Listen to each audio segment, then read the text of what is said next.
cast of veterans has been brought together for Never Too Late, and it just goes to show what solid performances can come from a wealth of experience. A former Special Forces Lieutenant, Jack Bronson, James Cromwell, is admitted to a nursing home for returned servicemen and women. He pretends to have had a stroke, but he has a secret agenda. It's to meet up with Norma, Jacki Weaver, the woman he's loved for 50 years, so he can propose to her. Unfortunately, just as they connect, she's taken away to another facility for treatment for her dementia. And now Jack isn't allowed to leave. But in the home, he discovers, courtesy of young Elliot, Zachary Wan, the son of one of the nurses, that his fellow comrades from Vietnam, a group called the Chainmakers, are also residents. They're Angus, Jack Thompson, Wendell, Roy Billing, and Kane, Dennis Waterman. They had made an historic escape from a North Vietnamese prison, and together they're determined to do it again. Each has his own reason for wanting just a bit of the outside world. Some of us have regrets. Wish I could take my boy to the footy like I should have when he was a kid. Some of us have dreams. I want to sail and forget about everything. I say we do them all.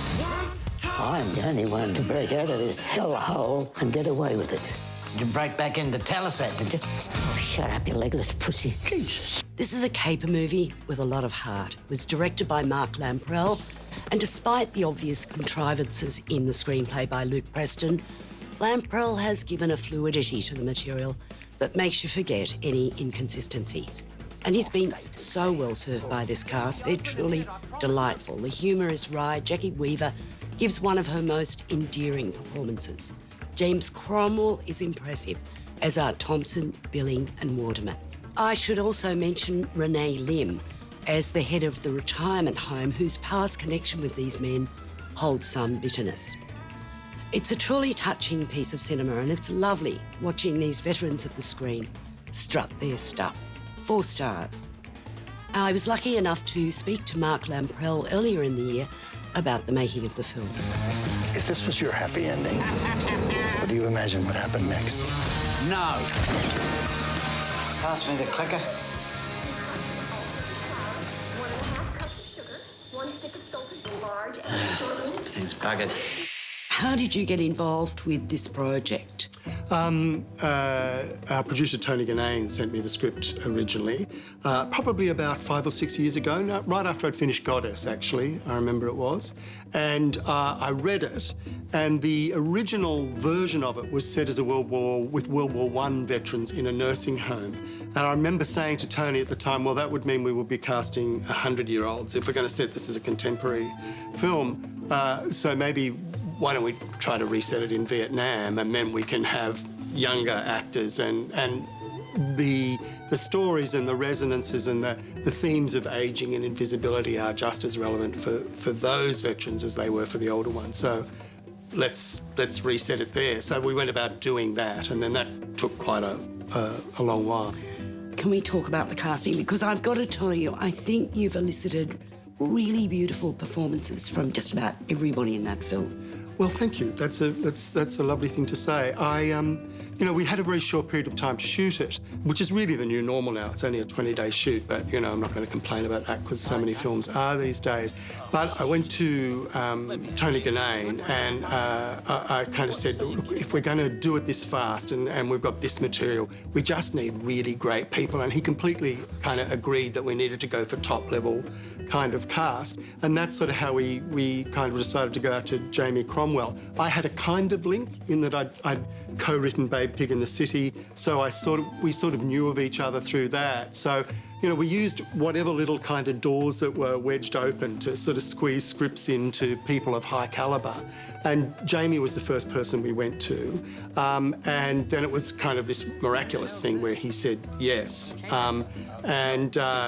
He had a lot of script notes and a lot of ideas and a lot of things that he wanted, a lot of authentic matters of authenticity that he wanted to address. he and I and Luke worked together to sort of address those things. But once he was on board, then it was pretty, you know, like suddenly then all the other actors stood up and took notice and was like, oh, okay, you've got him. So it wasn't that hard to get Dennis Waterman on board and Jack Thompson on board and Jacki Weaver on board. Well, it's a little bit hard to get Jacki Weaver on board, I lie. But boy, I'm glad we did, you know, because it's a stellar cast and I think they did a beautiful job. It must be hard, you know, if you're shooting a film and you're depending on, I suppose I'd call it respect amongst each of your cast for one another. And it struck me that that was there with this. Yeah, I think they were all very... I think they felt like, hey, we're the A-team, you know? I think there was an enormous amount of respect for each other's work. And, I mean, all of those actors are in their 70s and there's a reason why they're all still acting and they're all still at the top of their game. They're all very fine performers, but they're also consummate professionals. So they all come incredibly well prepared. You know, there's no fluffing lines or what was my line or what. They can do scenes backwards if you need them to. You know, it's that kind of preparation and commitment that makes them distinguished from a lot of other people, and I think it's the thing that then makes them respect it. They go, oh, you're like me, oh, you're like me, oh, we're really taking this seriously, you know? So there's that sort of lifting up that they do when they get together. It's not loaded, is it? I thought we could frighten a few people with it. Who's going to be frightened of a senior citizen with a gun? I don't want any civilians harmed on this mission.